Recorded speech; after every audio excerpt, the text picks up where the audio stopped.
नमस्कार साथियों, स्वागत है आपका आपके अपने YouTube channel geography bye Anil नागर सर पर। साथियों, आज हम बात करते हैं राजस्थान के अफवाह तंत्र के बारे में, राजस्थान की नदियों के बारे में।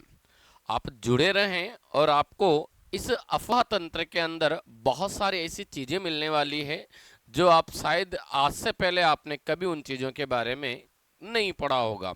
तो बात करते हैं हम राजस्थान की नदियों के विषय में, राजस्थान के अफवाह तंत्र के बारे में। ठीक है, चलिए।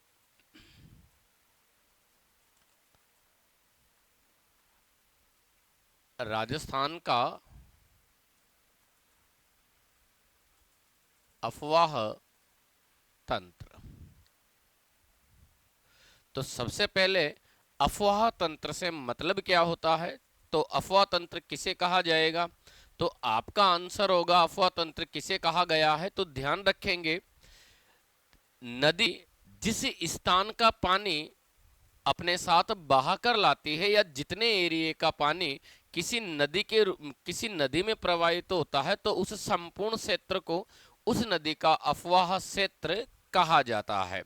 ठीक है, तो इस तरीके से अफवाह क्षेत्र की दृष्टि से बात की जाए तो राजस्थान में मुख्यतः तीन प्रकार की नदियां विकसित हुई है, या यूं कहा जा सकता है राजस्थान में तीन प्रकार का अफवाह तंत्र विकसित हुआ है। ठीक है, तो राज्य में तीन प्रकार का राजस्थान में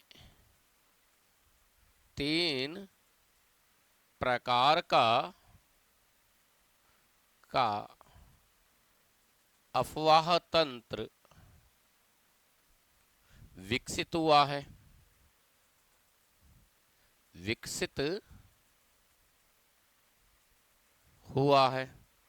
अब ये जो तीन प्रकार का अफवाह तंत्र है, इसके बारे में अगर बात की जाए तो ये तीन प्रकार का अफवाह तंत्र कौन कौन सा है, तो आपका आंसर होगा, एक तो आता है बंगाल की खाड़ी में गिरने वाली नदियां। बंगाल की खाड़ी में गिरने वाली नदियां। दूसरा है अरब सागर में गिरने वाली नदियां। और तीसरा जो है वो है आंतरिक प्रवाह वाली नदियां। कौन सी है? आंतरिक प्रवाह वाली नदियां।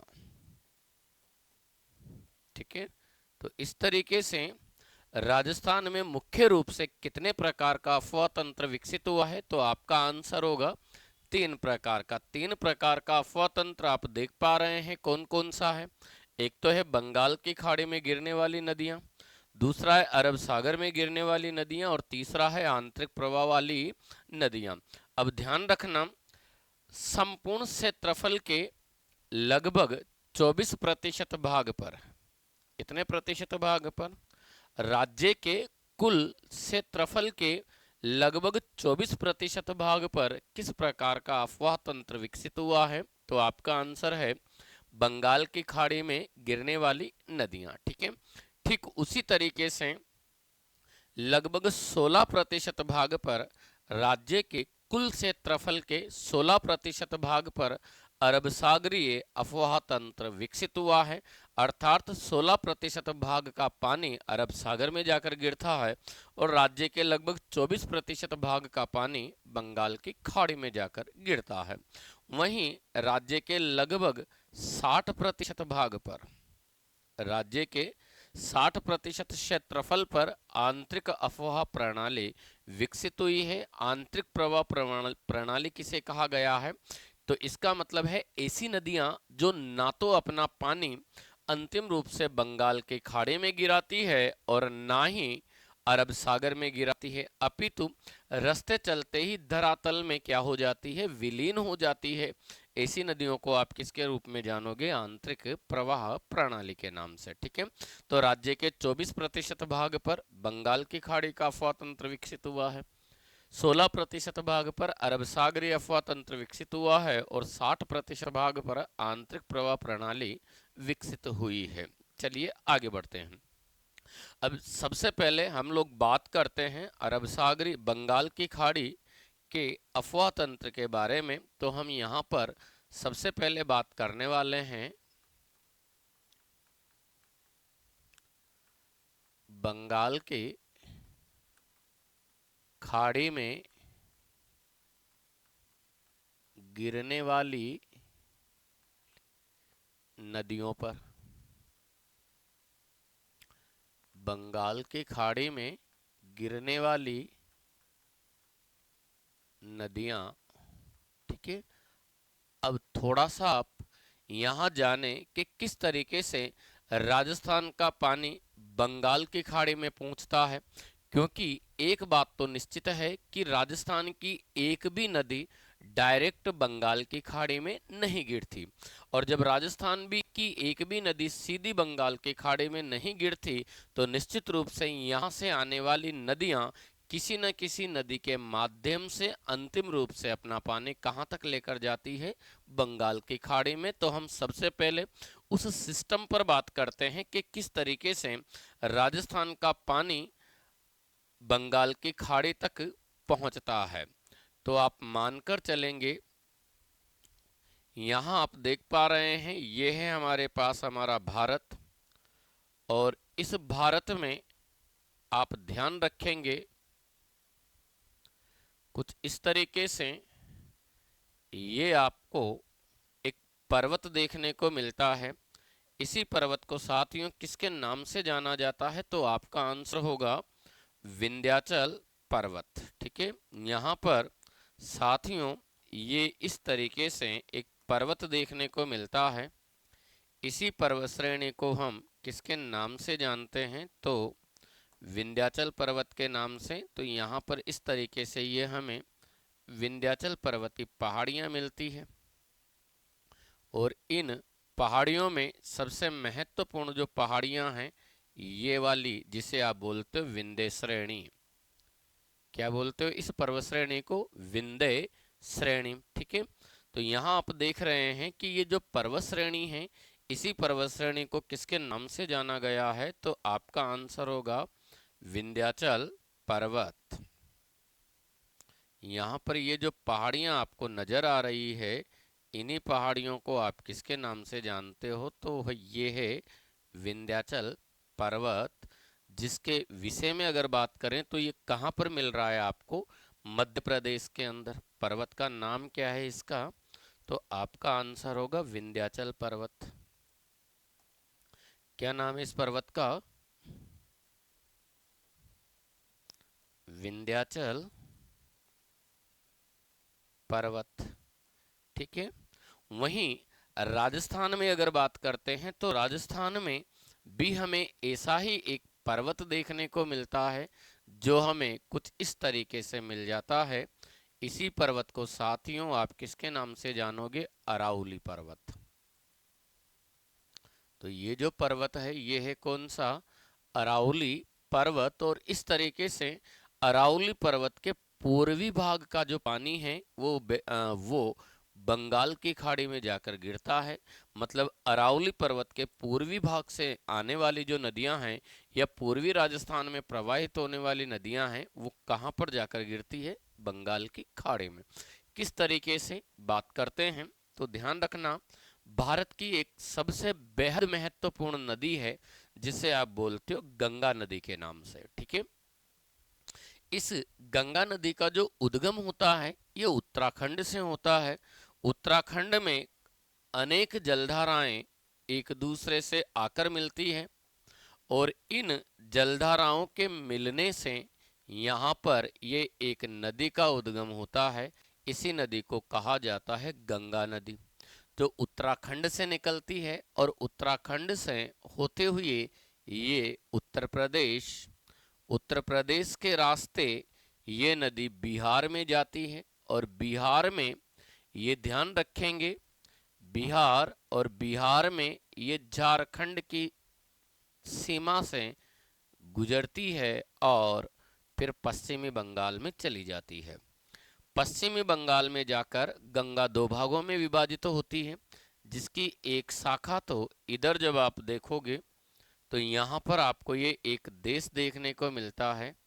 इसी देश को कहा जाता है बांग्लादेश। क्या कहा गया इसे? तो इस गंगा नदी की एक शाखा तो बांग्लादेश में चली जाती है और बांग्लादेश में जाकर यह ब्रह्मपुत्र नदी के साथ मिलकर अपना मुहाना बनाती है, जहां पर मतलब बांग्लादेश में, कहां पर?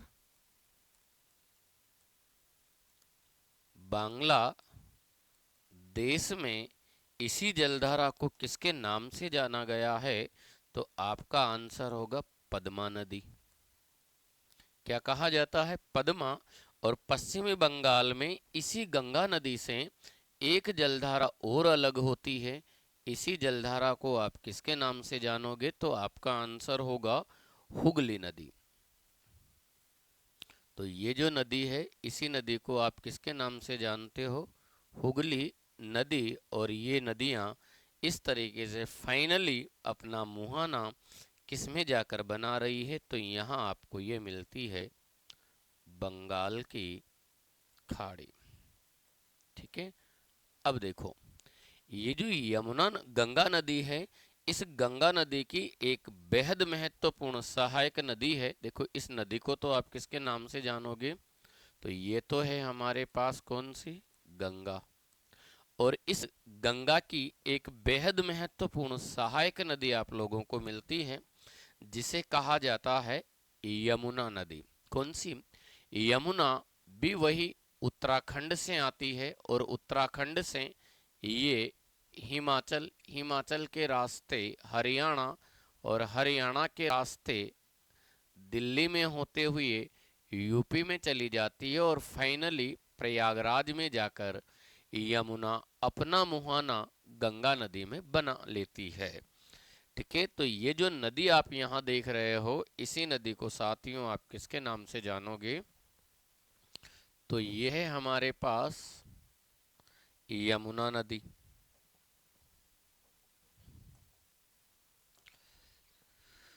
कौन सी नदी है ये? यमुना। ठीक है, अब बात करते हैं राजस्थान की नदियों के बारे में। तो राजस्थान की जो नदियां हैं, और राजस्थान की नदियों में सबसे प्रमुख जो नदी निकल कर आती है बंगाल की खाड़ी में गिरने वाली, उन नदियों में एक नाम निकल कर आता है चंबल नदी। ठीक है, चंबल नदी के विषय में बात करें तो चंबल नदी इस मध्य प्रदेश में अवस्थित इस विंध्याचल पर्वत की पहाड़ियों से आती है। कहाँ से आती है, कैसे आती है, ये तो हम आगे देखें, लेकिन अभी आप केवल इतना सा जानें कि किस तरीके से राजस्थान की नदियों का पानी बंगाल की खाड़ी में जाकर गिरता है। तो इस मध्य प्रदेश में इस विंध्याचल पर्वत से, किससे साथियों? विंध्याचल पर्वत से ये एक नदी होकर निकलती है। इसी नदी को कहा जाता है चंबल नदी। चंबल नदी आप देख रहे हो, सबसे पहले तो मध्य प्रदेश में प्रवाहित तो होती है, और मध्य प्रदेश के रास्ते ये आगे बढ़ती है, और आगे बढ़कर ये राजस्थान के चित्तौड़ जिले में सबसे पहले एंट्री मारती है, जहां से फिर ये इस तरीके से राजस्थान के कोटा और बूंदी जिलों में प्रवाहित होती है। कौन कौन से जिलों में? राजस्थान के कोटा व बूंदी जिलों में प्रवाहित होती है, और इसके बाद यह सवाई माधोपुर, ठीक है, सवाई माधोपुर से आगे ये करौली, और करौली से आगे धौलपुर, और धौलपुर से यूपी में चली जाती है, और यूपी में जाकर अपना मुहाना किस में बना लेती है? तो आपका आंसर हो जाता है यमुना नदी में। ठीक है, तो ये थी कौन सी नदी? चंबल नदी। यहाँ एक बात आप देख पा रहे होंगे कि चंबल नदी राजस्थान को दो भागों में विभाजित कर रही है। दो भाग कौन कौन से? एक तो आप देखो ये वाला हिस्सा, जो कि यहाँ से चंबल से पूरी तरीके से क्या करती है, अलग करती है और एक ये वाला हिस्सा बच जाता है। तो आपसे प्रश्न किया जाए वो कौन सी नदी है जो राजस्थान को दो भागों में विभाजित कर देती है, तो आपका आंसर होगा चंबल नदी। और चंबल नदी इस जगह पर आप देख रहे हैं सवाई माधोपुर, करौली और धौलपुर जिलों में एमपी और राजस्थान के फिर प्राकृतिक रूप से क्या कर रही है, सीमा बनाती है। तो इस तरीके से चंबल नदी किस में गिरती है, यमुना में, यमुना गंगा में और गंगा बंगाल की खाड़ी में। अब राजस्थान की बाकी की जितनी भी नदियां हैं वो सब नदियां, मतलब अधिकांश नदियां जो बंगाल की खाड़ी में गिरती है वो अधिकांश नदियां चंबल नदी के माध्यम से यमुना और यमुना से गंगा और गंगा से बंगाल की खाड़ी में जाती है। जैसे यहाँ से आने वाली महत्वपूर्ण नदियों में बात करें तो ऐसी नदियों में एक नदी आपको ये मिलने वाली है जिसे बोला जाता है काली सिंध नदी। काली सिंध की एक बेहद महत्वपूर्ण सहायक जैसे आहू नदी। इसके बाद में काली सिंध की एक सहायक परवन नदी। काली इसके बाद में चंबल की प्रमुख सहायक नदी पार्वती नदी। ठीक है, तो इस तरीके से ये नदियां हाड़ौती में प्रवाहित होती है और चंबल में मिलती है, चंबल के माध्यम से यमुना में जाती है, यमुना से गंगा और गंगा से बंगाल की खाड़ी। वैसे ही अगर इधर बात करते हैं तो इधर आपको मिलने वाली है इस तरीके से ये निकलती है बनास नदी। ठीक है, और बनास की जो सहायक नदियां हैं जिसमें आप जानते हो यहाँ पर बनास की सहायक नदियों में आपको मिलती है बेड़च नदी। कौन सी नदी, देखो बनास की सहायक नदियों में देखोगे तो यहाँ पर इस तरीके से ये मिलती है बेड़च, इधर से आती है ये मैनाल। ठीक है, यहाँ से अगर आप देखोगे तो इधर से आपको ये मिलने वाली है कोठारी। कोठारी के बाद में ये मानसी, ढूंढ, मोरेल, मैनाल, खारी, ढाई, इस तरीके से ये बनास नदी की सहायक नदियां हैं।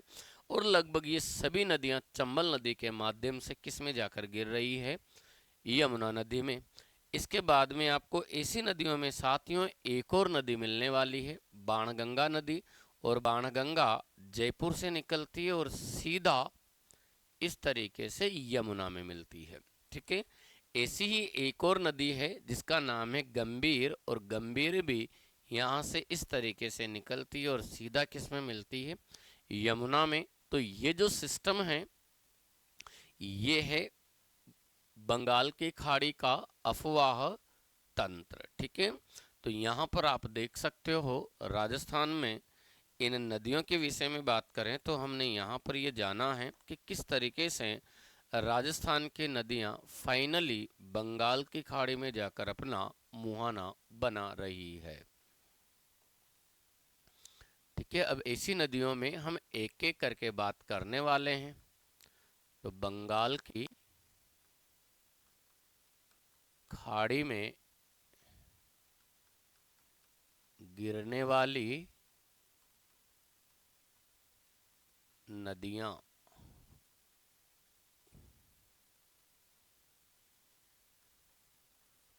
ठीक है, आगे बढ़ते हैं। अब ऐसी नदियों में हम सबसे पहले बात करते हैं चंबल नदी के बारे में। तो चलिए बात करते हैं चंबल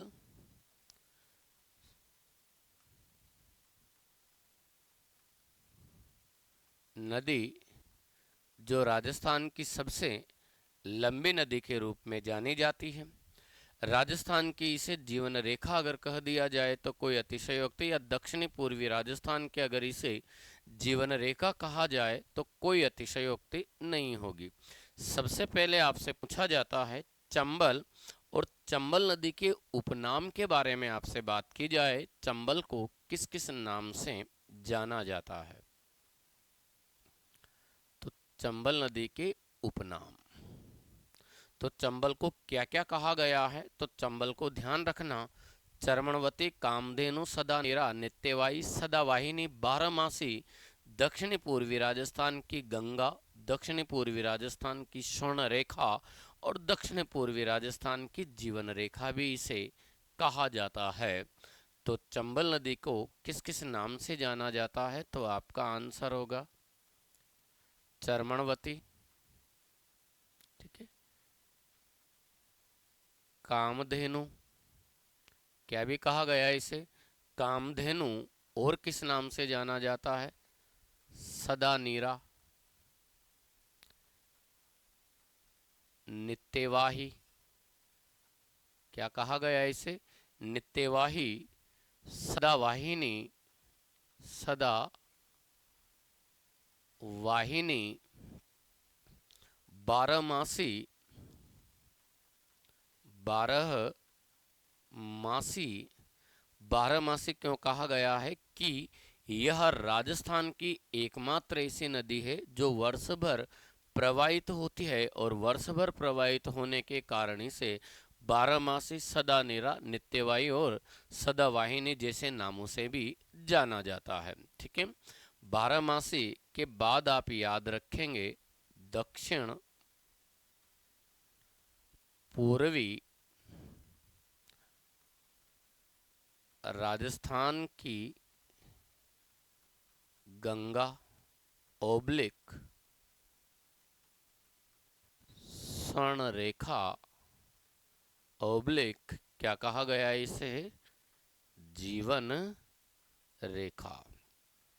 ठीक है, दक्षिणी पूर्वी राजस्थान की गंगा, दक्षिणी पूर्वी राजस्थान की स्वर्ण रेखा, तो दक्षिणी पूर्वी राजस्थान की जीवन रेखा भी इसे कहा जाता है। बात करते हैं चंबल नदी का जो उद्गम है ये कहाँ से होता है, तो इस विषय पर अगर बात करें तो आप मानकर चलेंगे ये है हमारे पास राजस्थान, और इस चंबल नदी के बारे में बात करते हैं तो आप इस तरीके से राजस्थान को यहाँ पर देख पाएंगे। ये मानकर चलेंगे राजस्थान है, और राज्य में चंबल नदी के उद्गम के विषय में बात करते हैं तो चंबल नदी का उद्गम आपको पता है मध्य प्रदेश से होता है। कहाँ से होता है, मध्य प्रदेश से होता है। ठीक है, और इधर आपको पता है ये एक राज्य है जिसे आप किसके नाम से जानते हो, यूपी के नाम से। ठीक है, यहाँ पर राज्यों के विषय में अगर बात करेंगे तो इस तरीके से आपको ये एक राज्य मिलने वाला है। ये है कौन सा, उत्तर प्रदेश। कौन सा राज्य है ये, तो ये है उत्तर प्रदेश। वहीं यहाँ पर हम देख पाते हैं एक राज्य ये इस तरीके से मिलने वाला है, तो ये जो पूरा का पूरा राज्य है ये है कौन सा, मध्य प्रदेश। कौन सा है, मध्य प्रदेश। और इस मध्य प्रदेश में साथियों ये एक पर्वत श्रेणी फैली हुई है। इसी पर्वत श्रेणी को हम किसके नाम से जानते हैं, तो आपका आंसर है विंध्याचल पर्वत। तो यहाँ पर हमें ये जो पर्वत श्रेणियाँ देखने को मिलती है इसी पर्वत श्रेणी को हम किसके नाम से जानेंगे, तो आपका आंसर है विंध्याचल पर्वत। ये इस तरीके से पूरा का पूरा एक पर्वत हमें मिलने वाला है।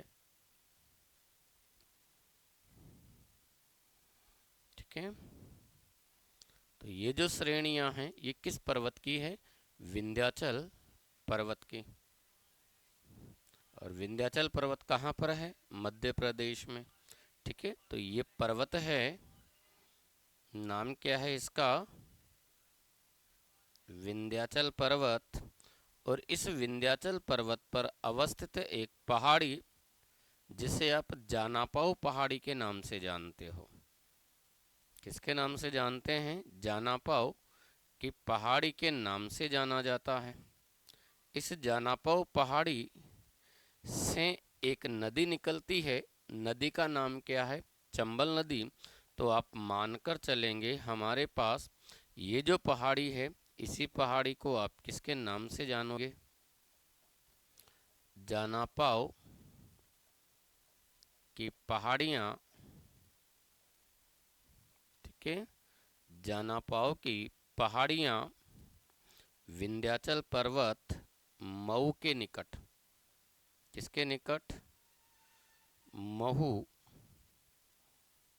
के निकट विंध्याचल पर्वत मध्य प्रदेश से चंबल नदी का उद्गम होता है। ठीक है, एमपी मध्य प्रदेश से चंबल नदी का उद्गम होता है।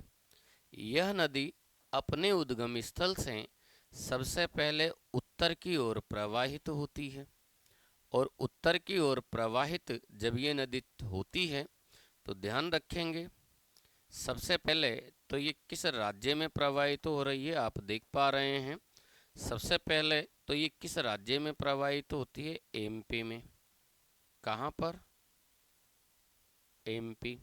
ठीक है, और एमपी में इसके बारे में बात करें तो एमपी में यह नदी 320 किलोमीटर की लंबाई में प्रवाहित होती है। कितनी लंबाई में, तो यहाँ पर यह है एमपी, और एमपी में यह नदी कितने किलोमीटर की लंबाई में प्रवाहित होती है, 320 किलोमीटर की लंबाई में प्रवाहित होती है। और फिर एमपी में प्रवाहित होते हुए किसमें, एमपी में प्रवाहित होते हुए ये आप देखते हो राजस्थान में सबसे पहले चित्तौड़गढ़ में प्रवेश करती है। देखो यहाँ आप देख पा रहे हैं ये वाला जो टुकड़ा आपको यहाँ दिखाई दे रहा है, यह ध्यान रखना है चित्तौड़गढ़ का ही है, जिसमें राउतबाटा जिसे आप बोलते हो। ठीक है, तो चित्तौड़गढ़ मुख्य चित्तौड़ में ना जाकर ये चित्तौड़गढ़ के राउतबाटा वाले क्षेत्र में सबसे पहले प्रवेश करती है। और जब यहाँ पर प्रवेश करती है तो यहाँ पर एमपी का, किसका, एमपी का एक गांव इधर बसा है जिसे कहा जाता है चौरासीगढ़। ये ध्यान रखना, चौरासीगढ़ गांव मध्य प्रदेश के अंदर है, लेकिन मध्य प्रदेश के चौरासीगढ़ से ये चित्तौड़ में एंट्री मारती है। तो यहाँ पर ये आपके सामने चित्तौड़ है, लेकिन उससे पहले ये चित्तौड़ में प्रवेश जब करती है तो कहाँ से कर रही है, तो राजस्थान में अगर इसके प्रवेश के बारे में बात करें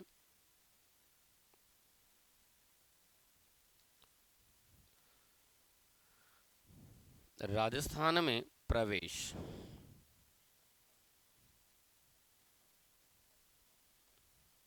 तो कहाँ से कर रही है चंबल नदी राजस्थान में प्रवेश, तो आपका आंसर हो जाएगा 84गढ़। और ये 84गढ़ किस राज्य में है, एमपी में। 84गढ़ एमपी से चित्तौड़ जिले में। ठीक है, राजस्थान के कौन से जिले में प्रवेश करती है, चित्तौड़ जिले में। और फिर यहाँ से जब ये आगे बढ़ती है तो यहाँ से आगे बढ़ने के बाद आप देख पा रहे हैं सबसे पहले तो ये चित्तौड़ में प्रवाहित होती है। किसमें, चित्तौड़। और चित्तौड़ से जब ये आगे बढ़ती है तो चित्तौड़ से आगे बढ़ने के बाद यह बूंदी और कोटा, कौन कौन से जिलों की, बूंदी और कोटा जिलों की प्राकृतिक रूप से सीमा साझा करती है। और यहाँ पर ये सीमा बनाते हुए फिर कोटा जिले में आती है। किसमें आती है, कोटा जिले में आ जाती है। और फिर कोटा जिले में प्रवाहित होते हुए यह बूंदी में चली जाती है। कहाँ पर चली जाती है, बूंदी में। और बूंदी के रास्ते आगे बढ़ती है, बूंदी से यह सवाई माधोपुर, और सवाई माधोपुर से फिर ये सवाई माधोपुर और एमपी की बॉर्डर पर यहाँ एक गांव मिलता है। इसी गांव को साथियों किसके नाम से जाना जाता है, तो पलिया या पाली गांव। कौन सा गांव, पाली गांव। तो ये जो गांव है इसी गांव को बोलोगे आप क्या, पाली गांव, जो कि किसका है ये पाली गांव, सवाई माधोपुर का। और इस तरीके से राजस्थान में इस नदी के बारे में बात करें तो राजस्थान में यह नदी 84गढ़ से पाली गांव तक ही प्रवाहित होती है। इसके बाद में तो यह सवाई माधोपुर, करौली और धौलपुर जिलों में एमपी और धौलपुर के मध्य प्राकृतिक रूप से सीमा साझा करते हुए यूपी में चली जाती है। ठीक है, तो ये जो प्राकृतिक रूप से सीमा बना रही है, ये कहां से कहां तक बना रही है? तो आपका आंसर होगा पालीगांव एसएमपी, पालीगांव सवाई माधोपुर से ये जो गांव आप देख रहे हो ये मिलता है पीनाहट।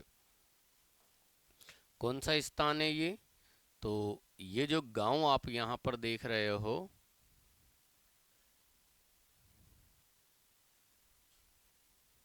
ठीक है, इसी गांव को तो आप किसके नाम से जानोगे? तो आपका आंसर होगा, देखो ये जो गांव है इसे तो बोलोगे आप पाली गांव, और ये पाली गांव किस में है? सवाई माधोपुर में। ठीक है, और यहाँ पर ये एक और गांव आप देख रहे हो, इसे बोलोगे आप पीनाहट, पीनाहट, जो कि किस में है? धौलपुर में। किस में मिलता है ये? धौलपुर। और इस तरीके से आप देख पा रहे हैं कि चंबल नदी पाली गांव सवाई माधोपुर से पीनाहट धौलपुर तक एमपी और राजस्थान के मध्य, किस किस के मध्य? एमपी और राजस्थान के मध्य, क्योंकि इधर आपको मिलने वाला है मध्य प्रदेश।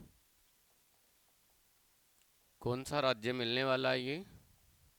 तो ये हो जाएगा हमारे पास मध्य प्रदेश। ठीक है, और इन दोनों जिलों के बीच, इन दो राज्यों के बीच यहाँ से यहाँ तक, कहाँ से? पालीगांव सवाई माधोपुर से पीनाहट धौलपुर तक प्राकृतिक रूप से, प्राकृतिक रूप से क्या कर रही है ये? अंतर्राज्यीय सीमा बनाती है। कितनी लंबाई में? तो आपका आंसर होगा 220 किलोमीटर की लंबाई में। कितनी लंबाई में बना रही है साथियों? 220 किलोमीटर की लंबाई में ये दोनों के मध्य प्राकृतिक रूप से सीमा बनाती है। तो ये राजस्थान में अगर बात करते हैं तो राजस्थान में यह 320 एमपी में 320 किलोमीटर की लंबाई में प्रवाहित हुई। इसके बाद में यह चित्तौड़, कोटा, बूंदी और सवाई माधोपुर में पालीगांव, अर्थात यहाँ से चौरासीगढ़ से पालीगांव तक राजस्थान में 322 किलोमीटर की लंबाई में प्रवाहित होती है। और यह 252 किलोमीटर, कितने किलोमीटर? 252 किलोमीटर की लंबाई में इन दोनों के बीच प्राकृतिक रूप से सीमा बनाती है। 252 किलोमीटर की लंबाई में प्राकृतिक रूप से क्या करती है? सीमा बनाती है। और इस प्रकार यह प्राकृतिक रूप से अंतर्राज्यीय सीमा बनाने वाली भी राज्य की सबसे लंबी नदी है। इसके बाद यह यूपी में चली जाती है। कहाँ पर चली जाती है? यूपी में चली जाती है। और यूपी में यह आगे जाकर फिर अपना मुहाना यमुना नदी में बनाती है। किस में बनाती है? तो ये जो नदी है इसे आप मानकर चलेंगे, ये है कौन सी नदी? यमुना नदी। और फाइनली चंबल नदी अपना मुहाना किस नदी में जाकर बना रही होती है? तो आपका आंसर होगा यमुना नदी में। किस स्थान पर? तो इसी स्थान को आप किसके नाम से जानोगे? तो आपका आंसर है मुरादगंज, मुरादगंज, इटावा नगर,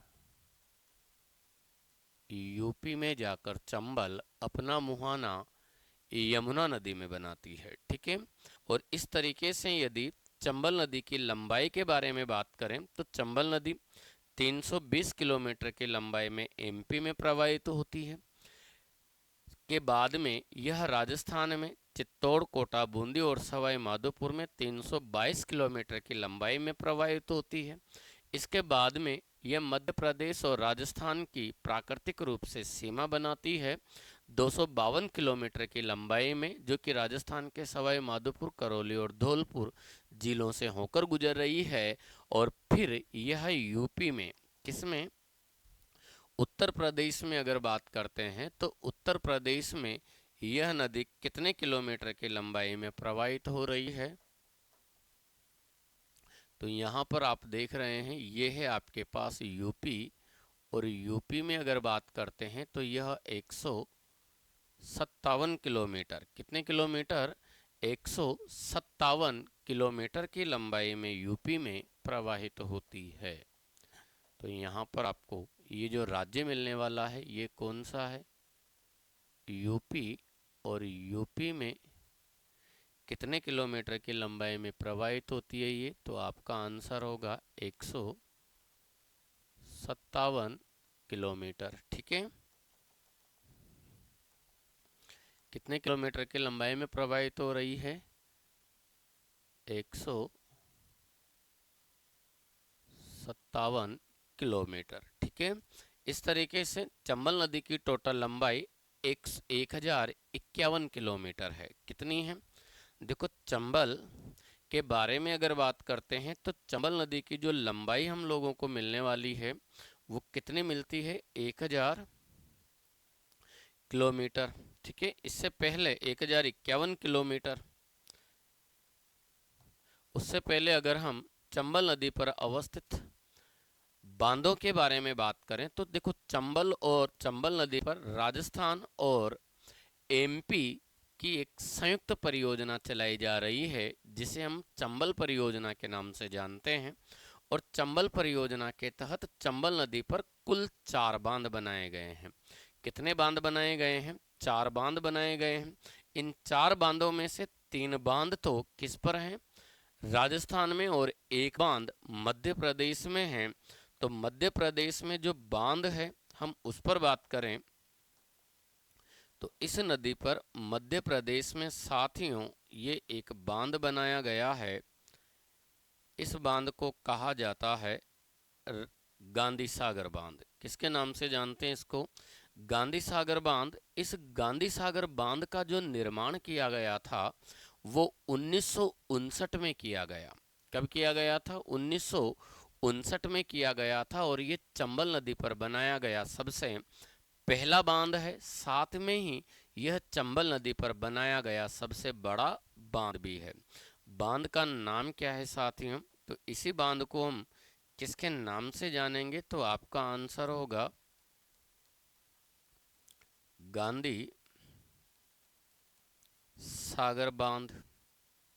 ठीक है, देखो इस गांधी सागर डैम के बारे में बात करें तो ये जो गांधी सागर बांध है इस बांध का ये कहाँ पर है, तो आपका आंसर होगा भानपुरा, मंदसौर।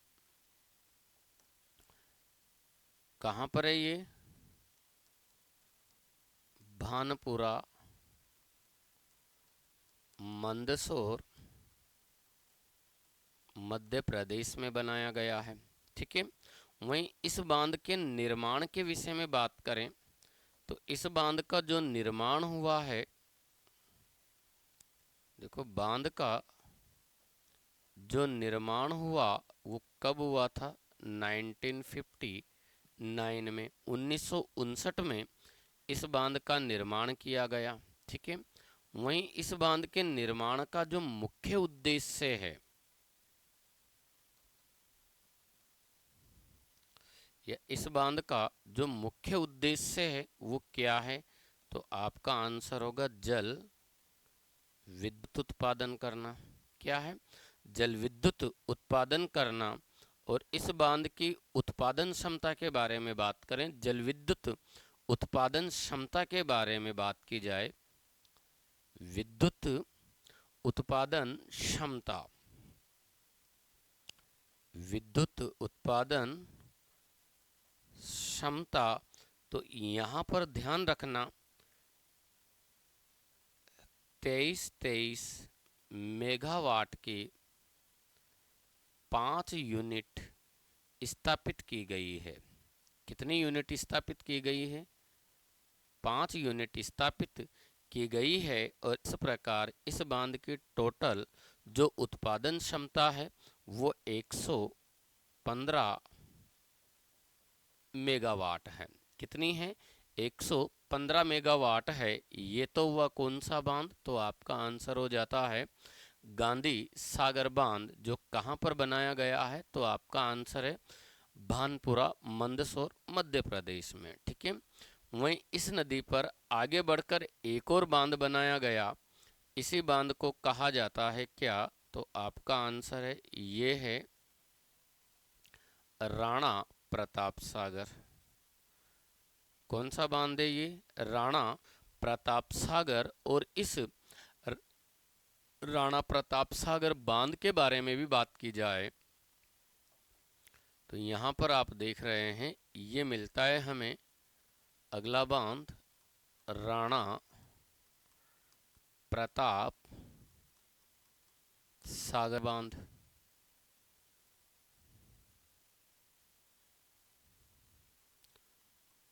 सागर बांध, जो कि ये बांध कहाँ पर है? तो आपका आंसर होगा राउतभाटा, चित्तौड़ के अंदर। कहाँ पर बनाया गया है? रावत भाटा, चित्तौड़। ठीक है। और इस डैम के विषय में बात करें तो इस बांध का जो निर्माण किया गया ये कब किया गया था? तो आपका आंसर होगा 1970 में। निर्माण कब हुआ था इसका? तो 1970। इस बांध का उद्देश्य भी क्या है? क्या है इस डैम का उद्देश्य भी? तो वही जल विद्युत उत्पादन करना, जल विद्युत उत्पादन। ठीक है। और इस बांध की विद्युत उत्पादन क्षमता कितनी है? विद्युत उत्पादन क्षमता पर अगर बात करते हैं तो इस बांध की विद्युत उत्पादन जो क्षमता है वो कितनी है? तो यहाँ पर 43 मेगावाट की। कितनी मेगावाट की? 43 मेगावाट की 4 यूनिट स्थापित की गई है। कितनी इकाइयां स्थापित की गई है? 4 इकाइयां स्थापित की गई है। और इस प्रकार इस बांध की टोटल जो उत्पादन क्षमता हो जाती है वो कितनी हो जाती है? तो 172 मेगावाट। कितनी हो जाती है? 172 मेगावाट।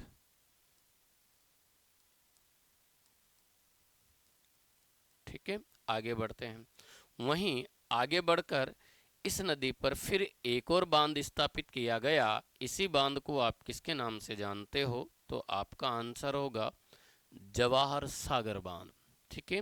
तो ये जो डैम आप यहाँ पर देख रहे हो, देखो ये जो जवाहर सागर बांध है, यह बांध उस स्थान पर बनाया गया है जहां पर चंबल नदी कोटा और बूंदी के मध्य प्राकृतिक रूप से सीमा साझा करती है। क्या करती है?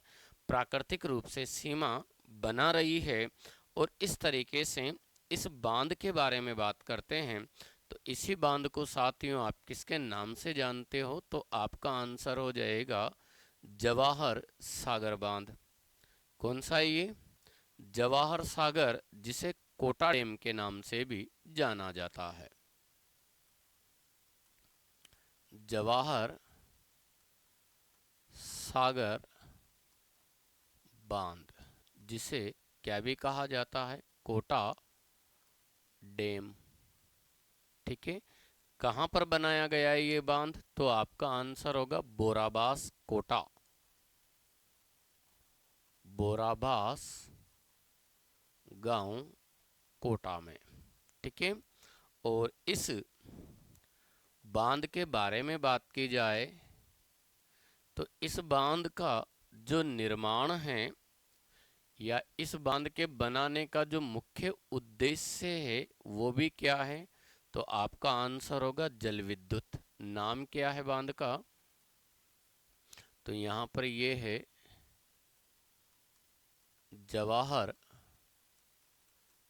सागर बांध, जिसे कोटा डैम के नाम से भी जाना जाता है, जिसे क्या भी कहा जाता है? कोटा डैम, कोटा बांध। कहां पर है ये? बोराबास कोटा में। ठीक है, और इस डैम के बारे में बात की जाए तो इस डैम का जो निर्माण किया गया था, देखो इस बांध के निर्माण के बारे में बात करें तो इसका निर्माण 1972 में हुआ है। कब हुआ है? 1972 में हुआ है। वहीं इस बांध का जो उद्देश्य है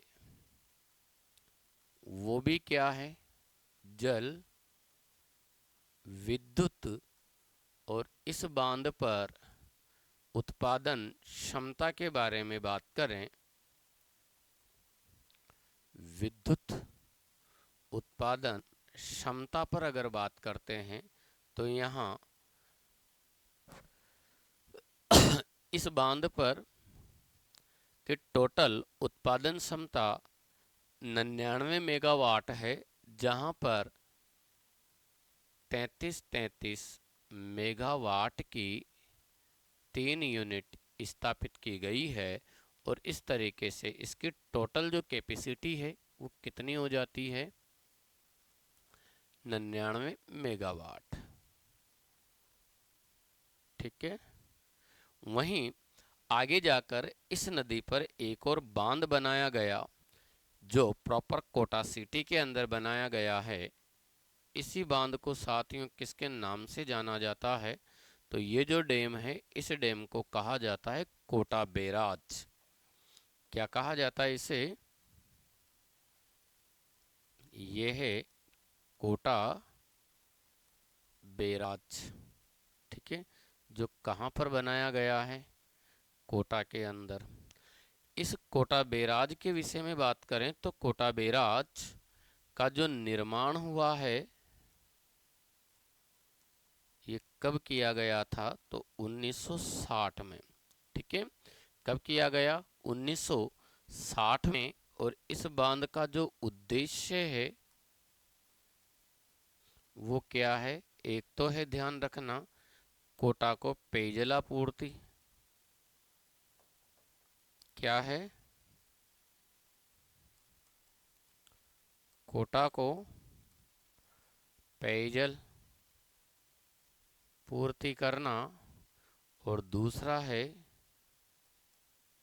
सिंचाई हेतु 2 नहरें भी यहां से निकाली गई है। सिंचाई हेतु 2 नहरें। 2 नहरें कौन कौन सी है? तो एक तो है दाई नहर। आप ये मानकर चलेंगे ये तो है दाई नहर। और दाई नहर आप देख रहे हो कौन कौन से जिलों को लाभान्वित करती है? कोटा, बारां, और बारां के साथ ये एमपी में चली जाती है। और एक है जो कि ये मानकर चलेंगे ये है बाई नहर, जिसके द्वारा कोटा और बूंदी जिला लाभान्वित है। ठीक है, तो इस तरीके से इस चंबल नदी पर ये 4 बांध बनाए गए हैं। वहीं चंबल नदी के विषय में बात करें तो चंबल नदी आप याद रखिएगा बेसरोडगढ़ के निकट। कहां पर? चंबल नदी बेसरोडगढ़ के निकट चूलिया नामक जलप्रपात का निर्माण करती है। किसका निर्माण करती है? चूलिया जलप्रपात का निर्माण करती है। तो ये मानकर चलेंगे चूलिया जल प्रपात, जो कि कहाँ पर है ये? तो आपका आंसर होगा, कहाँ पर है ये? बेसरोडगढ़ चित्तौड़ में। बेसरोडगढ़ चित्तौड़। इस चूलिया जलप्रपात की ऊंचाई कितनी है? 18 मीटर। ऊंचाई 18 मीटर है और इस प्रकार यह राज्य का सबसे ऊंचा जलप्रपात है। ठीक है, राज्य का सबसे ऊंचा जल प्रपात है। ठीक है, तो ये थी चंबल और चंबल की चंबल नदी। चंबल नदी के बारे में बात करें तो चंबल नदी की, जैसा कि आप लोगों को पता है, चंबल नदी का जो उद्गम होता है ये कहाँ से होता है? देखो, चंबल नदी का जो उद्गम हो रहा है ये कहाँ से हो रहा है? तो आपको पता है मऊ के के निकट जनापाव की पहाड़ियाँ, विंध्याचल पर्वत, विंध्याचल पर्वत मध्य प्रदेश से होता है। ठीक है, इसके बाद में आप देख रहे हो कि चंबल नदी के प्रवाह क्षेत्र के बारे में बात की जाए तो चंबल नदी कहाँ कहाँ से प्रवाहित हो रही है? तो आपको पता है, सबसे पहले तो ये आती है मध्य प्रदेश में। कहाँ पर? मध्य प्रदेश से ये आती है राजस्थान, और राजस्थान के रास्ते ये चली जाती है कहाँ पर? उत्तर प्रदेश। इसके बाद अगर बात की तो हम लोगों ने पढ़ा था चंबल नदी राजस्थान में कहाँ से एंट्री करती है? राजस्थान में प्रवेश कहाँ से कर रही है? तो आपका आंसर होगा चौरासीगढ़, चौरासीगढ़। और ये चौरासीगढ़ किस में है? एमपी, मध्य प्रदेश, है ना। चौरासीगढ़ से चित्तौड़, चौरासीगढ़ से चौरासीगढ़ मध्य प्रदेश की ओर से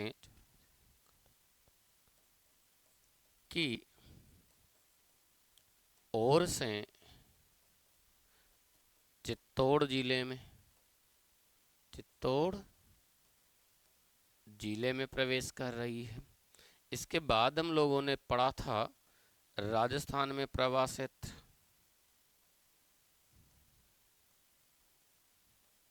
तो राजस्थान के कौन कौन से जिलों में ये प्रवाहित तो होती है? तो एक तो आपको पता है चित्तौड़। कहाँ पर? देखो, एक तो होती है ये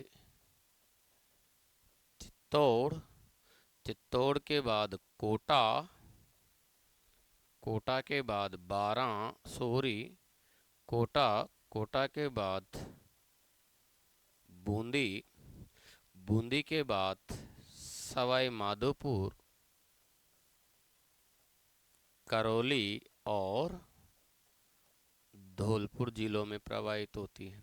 ठीक है, वहीं मुहाने के बारे में बात करें, मुहाना मतलब ये अंतिम रूप से जिस जगह पर अपना पानी छोड़ती है, तो कहाँ पर छोड़ रही है? पढ़ा था हमने, कहाँ पर छोड़ती है ये? देखो, यह नदी अंतिम रूप से अपना पानी कहाँ पर छोड़ती है? तो आपका आंसर होगा मुरादगंज,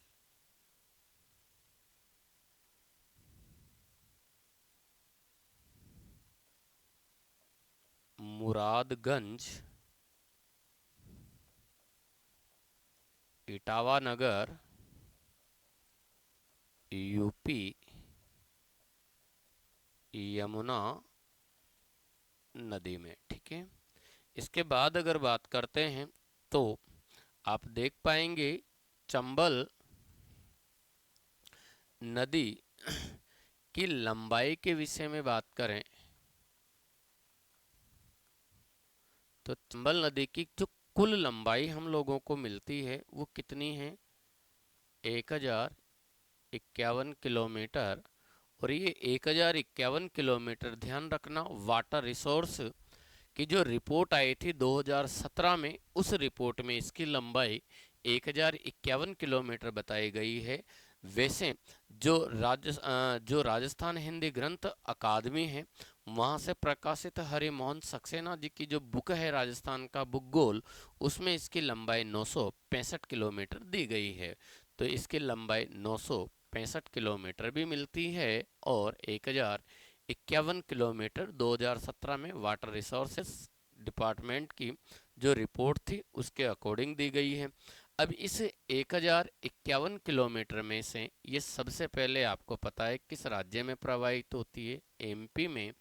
कितनी लंबाई में, 320 किलोमीटर। के बाद में ये आती है राजस्थान में 322 किलोमीटर। के बाद में यह एमपी प्लस राजस्थान की बॉर्डर बनाती है। ठीक है, कितनी लंबाई में, 252 किलोमीटर। ठीक है, और ये जो बॉर्डर बना रही है ये राजस्थान के कौन कौन से जिलों में, तो पालीगांव, पाली, पालीगांव, एसएमपी से पीनाहट, पीनाहट, और पीनाहट किसमें है, धौलपुर तक। ठीक है, और जिलों के बारे में बात करेंगे तो जिले कौन कौन से आएंगे इसके अंदर, तो इस तरीके से एसएमपी, करौली और धौलपुर जिलों के साथ यह क्या करती है, एमपी और राजस्थान की प्राकृतिक सीमा बनाती है। प्राकृतिक सीमा, ठीक है, किस किस की, एमपी और राजस्थान की। इसके बाद में अगर बात करते हैं तो इसके बाद ये उत्तर प्रदेश में प्रवाहित होने लगती है 1,157 किलोमीटर की लंबाई में। ठीक है, तो इस तरीके से हम यहाँ पर देख पाते हैं कि इस नदी की जो लंबाई हम लोगों को मिलती है वो कितनी मिल जाती है, 1051 किलोमीटर के आसपास इसकी लंबाई हम लोगों को देखने को मिलती है। वहीं इसके आगे अगर बात करते हैं तो चंबल नदी पर देखो, चंबल नदी पर जो बांध, चंबल नदी और चंबल नदी की सहायक नदियों के विषय में बात करें, चंबल चंबल की सहायक नदियों पर अगर बात करते हैं तो आप इसको दो तरीके से देखेंगे। एक तो हम बात करेंगे इसमें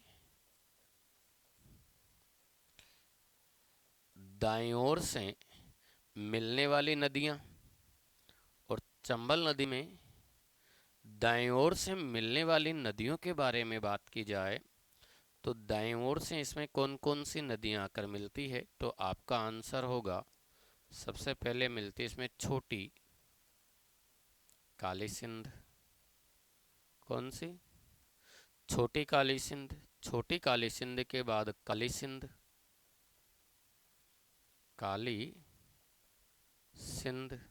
ठीक है, काली सिंध के बाद में आती है इसमें पार्वती। कौन सी मिलती है, पार्वती। पार्वती के साथ में इसमें एक और नदी मिलती है, आलनिया। आलनिया के बाद एक और मानकर चलेंगे, कुन्नू। ठीक है, इसके बाद में बाईं ओर से मिलने वाली नदियों पर बात की जाए तो बाईं ओर से मिलने वाली नदियों में बाईं ओर से मिलने वाली नदियों में अगर बात करते हैं तो इसमें सबसे पहले जो नदी आकर मिलती है वो मिलती है गुंजाली। कौन सी है? गुंजाली। गुंजाली के बाद में ध्यान रखेंगे बामणी, ईज, कुराल। कौन सी? कुराल, मेज, चाकण, इसकी प्रमुख सहायक नदियां हैं। ठीक है। इसके बाद में अगर हम चंबल नदी पर बने बांधों के बारे में बात करें तो हम लोगों को पता है चंबल परियोजना के तहत चंबल नदी पर 4 बांध बनाए गए हैं। तो यहाँ पर अगर बात करते हैं तो इस नदी पर जो परियोजना चलाई गई है वो है कौन सी? चंबल परियोजना। ठीक है। इस चंबल प्रोजेक्ट के विषय में चर्चा करें तो आपको पता है चंबल परियोजना राजस्थान प्लस एमपी की संयुक्त परियोजना है। ठीक है। इस परियोजना के अंदर दोनों का हिस्सा 50:50 है। कितना है? 50:50 है। ठीक है। वहीं चंबल परियोजना राजस्थान की सबसे पहली बहुउद्देश्य परियोजना है। चंबल परियोजना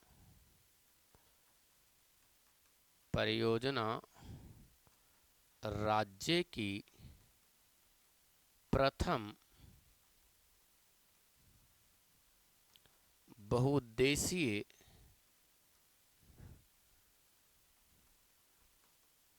परियोजना है। बहुउद्देशीय परियोजनाओं का मतलब क्या होता है? तो आपका आंसर है ऐसी परियोजनाएं जिनसे एक से अधिक उद्देश्यों की पूर्ति की जाती है। ठीक है। और इस परियोजना के तहत चंबल नदी पर 4 बांध बनाए गए हैं। तो ध्यान रखना है इस परियोजना के तहत चंबल पर 4 बांध बनाए गए हैं। इन 4 बांधों में से अगर सबसे पहले बांध पर बात करें तो पहला तो आता है हमारे सामने गांधी सागर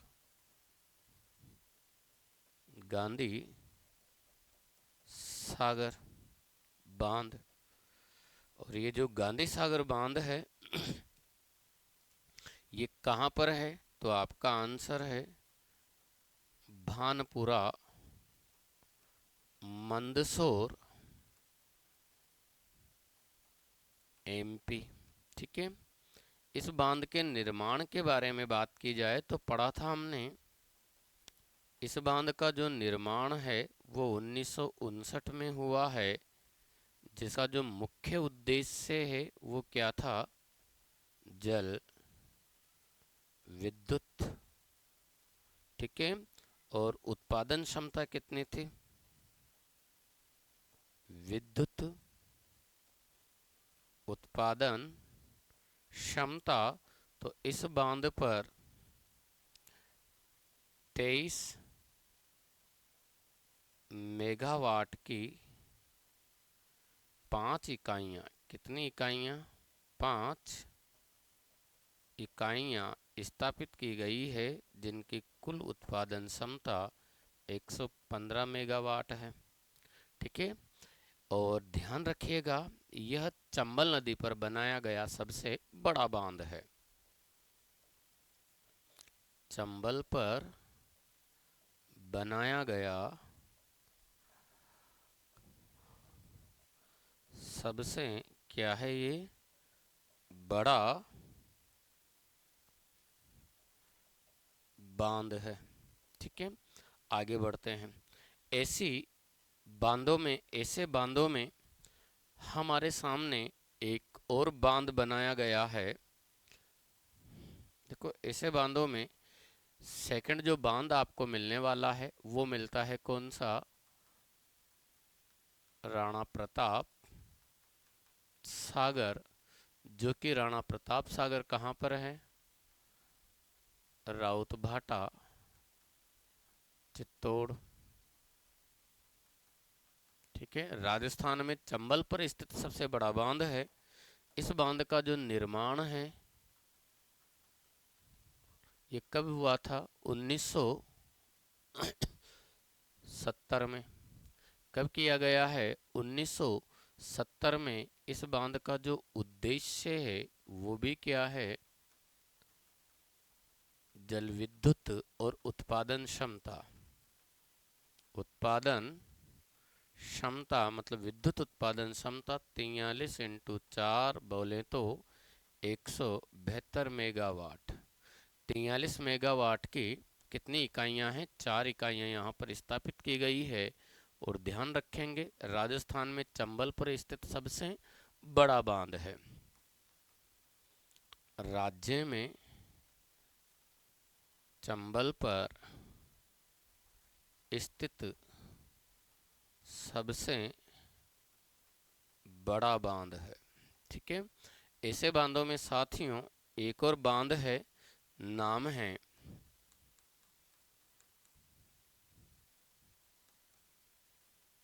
कौन सा है ये, जवाहर सागर, जिसे कोटा बांध के नाम से भी जानते हैं। और ये बांध कहाँ पर है, तो आपका आंसर है बोराबास बूंदी। ठीक है, इस बांध के निर्माण के बारे में बात की जाए तो इस बांध का निर्माण 1900 इस बांध का जो निर्माण हुआ है, एक मिनट,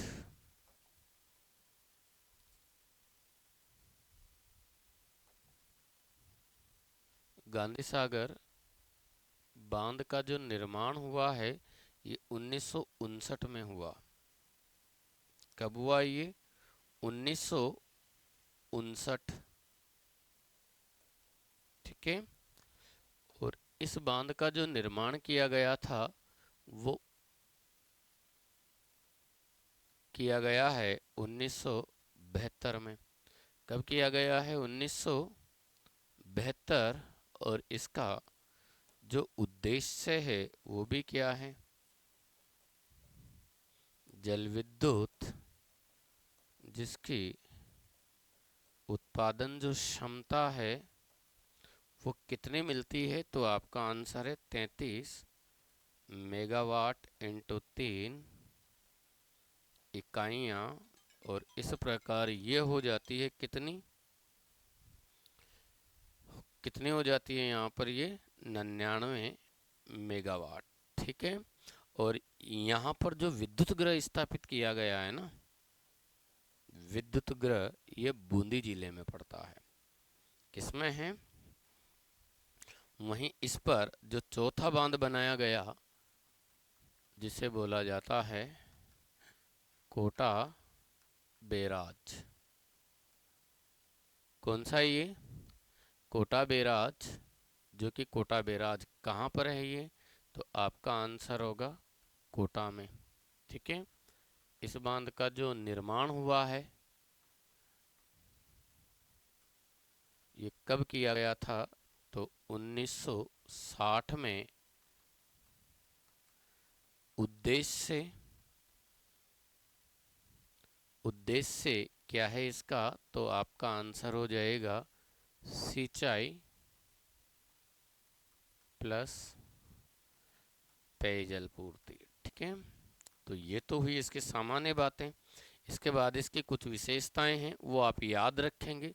चंबल नदी कोटा में सर्वाधिक कंदराओं का निर्माण करती है। ठीक है, वहीं चंबल नदी सवाई माधोपुर, करौली और धौलपुर जिलों में सर्वाधिक अवनलिका अपरदन करती है, जिसके परिणाम स्वरूप जो उत्कल संरचना बनती है उन्हें चंबल के बीहड़ कहा जाता है। उत्कल संरचना से मतलब है उबड़ खाबड़ व कटाफटा क्षेत्र, उबड़ खाबड़ व कटा फटा क्षेत्र। ठीक है, ध्यान रखेंगे चंबल के बीड़ों को डांग प्रदेश भी कहा जाता है, जिसमें कंजर जातें मुख्य रूप से निवास करती हैं, जिन्हें डाकुओं की शरण स्थली, डाकुओं की शरण स्थली भी कहा जाता है। चंबल राजस्थान की सबसे लंबी नदी है। ये थी चंबल नदी। आज के लिए इतना ही, बाकी कल। धन्यवाद।